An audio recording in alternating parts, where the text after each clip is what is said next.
TGIF guys, and welcome to the ABCs of Money Challenge. This is Gail Andrews, also known as a Money Medic, and today's letter is W for Wealth Worksheet. So I'm going to use a demonstration created by Brian Bean, who is the founder of a group I'm a part of called the Extra Digit Movement, to show you the difference between having your money in the bank and having your money in a vehicle that earns more interest. So this is all about interest.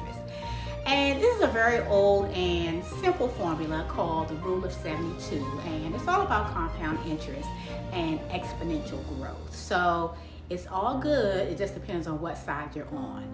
And what it does is it estimates how long it will take you for your money to double depending on where you have it and what interest rate you're getting. And this is the formula. 72 divided by the interest rate that you're receiving on your money equals the number of years it takes for your money to double.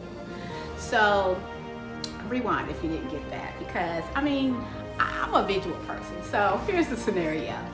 We have two people and the bank, Felicia Fargo, Linda Liberty, and the bank, and all three start with $10,000 at the age of 29. And the goal is to see how they make out by the time they reach 65, which is like the retirement age. So here we go. We're going to start with Felicia Fargo. She's getting 4% interest on her $10,000. So 72 divided by 4 is 18, which means it takes 18 years for Felicia's money to double.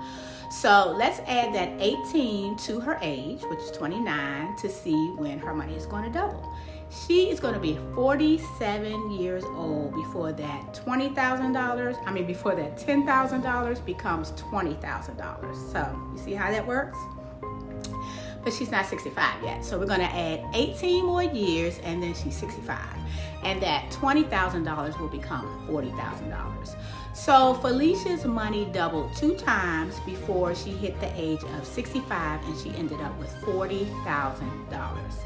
And then next is in the middle, Linda Liberty, and she's getting 8% interest on her $10,000. So 72 divided by 8, which is her interest rate, is 9, which means it takes 9 years for Linda's money to double. So we add 9 to her age because she started at 29 with 10,000, and we see that she'll be 38 before her money doubles. So her 10,000 becomes 20,000 when she's 38 years old. Then 9 years after that, she'll be 47, and that 20,000 becomes 40,000. 9 years after that, she's 56, and that 40,000 becomes 80,000 because it's doubling. Then 9 years after that, she'll finally be 65, and that 80,000 becomes 160,000. Compound interest is no joke.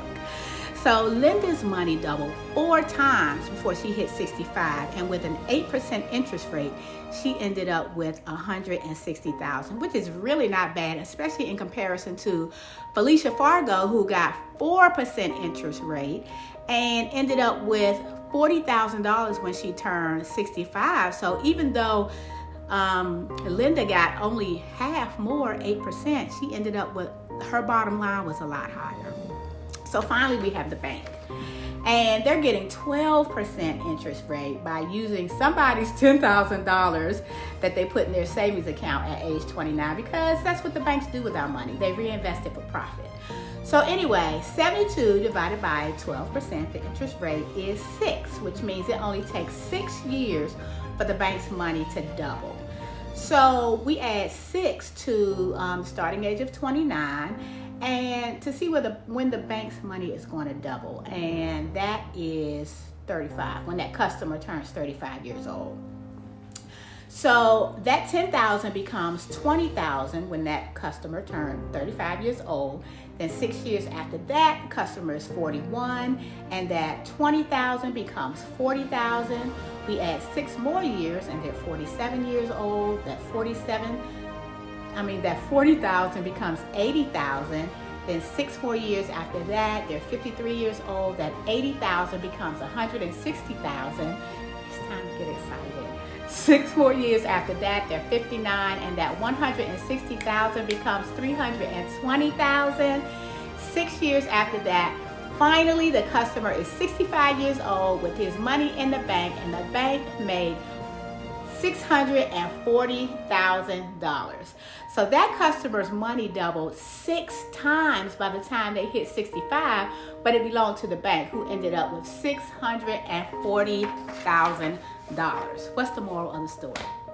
Felicia Fargo could have made $600,000 more by the time she turned 65 if she would have invested in a vehicle that earned double-digit figures like the banks do.